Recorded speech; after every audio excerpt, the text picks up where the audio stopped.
of this ambition, including notably granting of Kenyan citizenship to members of various communities which have lived in our country as stateless persons since independence. We have people from Mozambique, whom we have granted Kenyan citizenship. We have people from Pemba, whom we have had to grant them citizenship. We have other communities that we are considering, because we believe the globe is continuously getting integrated. We are even working with the UN agencies to see some of our refugees who can then be considered for citizenship in Kenya, because we appreciate that continuously we are living in a global village and all of us must be able to work together towards a homogeneous society. Our identity management system is the bedrock on which Kenya's financial, revenue collection, telco, social security, universal health, and other voter registration systems are built. Consider the country's celebrated leadership in the mobile phone penetration and mobile money penetration ecosystem. These achievements, including the globally acclaimed M-Pesa, stand upon the robust foundation of our national identity management system and the whole ecosystem around technology. We have embarked on a national program to digitize government records and information and automate public service provision to enable Kenyans access government services from the comfort of their homes using their devices. The aim is to significantly cut down transaction costs and minimize opportunities for corruption by eliminating unnecessary bureaucracy and also increase transparency in government and efficiency in the provision of government service. Over the past year, we have increased the number of services available. We have increased the number of services available on the digital platform from 320 to 5,000 and intend to cover all services that Government of Kenya provides. And I think we have identified close to 7,000 services. All of them should be available on a digital platform by the end of this year, so that citizens, from the comfort of their homes or their offices, can interact with government, can access government services in an efficient, effective, timely manner without unnecessary bureaucracy. Because of this ambition, Kenya is among the earliest of its continent's peers to establish a policy framework for data protection, which includes comprehensive legislation and regulations to safeguard privacy and personal data. I know it's a big concern.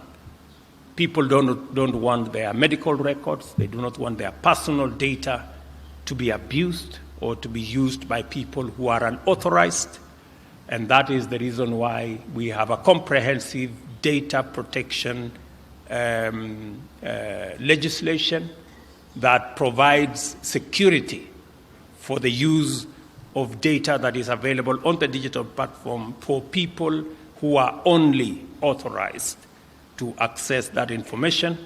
And I saw our Director General of Data, she's here, a very efficient lady, but she's also tough. I sometimes find people complaining that she has taken steps against them. Continue doing the good job, madam. You have my support. With a sound policy ecosystem in place, we are ready to execute our leap into a brave new world and become a fully fledged digital country and economy. Our identity registration and management journey, together with all the experiences and achievements along the way, demonstrate that properly considered and rationally executed identity management solutions can and do catalyze a country's socio-political and economic transformation, thereby empowering people to exercise their rights, access services, participate in affairs of their nation, perform their obligations, and pursue opportunities that are available in their countries. This is how sustainable development happens. Let me mention one more thing, that as we think about what I have said, as the professionals think about our young people, you must also think about the shared prosperity, that this identity journey must not erect barriers and roadblocks. It must just serve the good purpose of identity for ease of movement, so that using agile technology and identity systems, we can be able to make it much more easy for people to travel, for people to cross borders, because they are easily identifiable, and we can easily separate the good guys from the bad guys.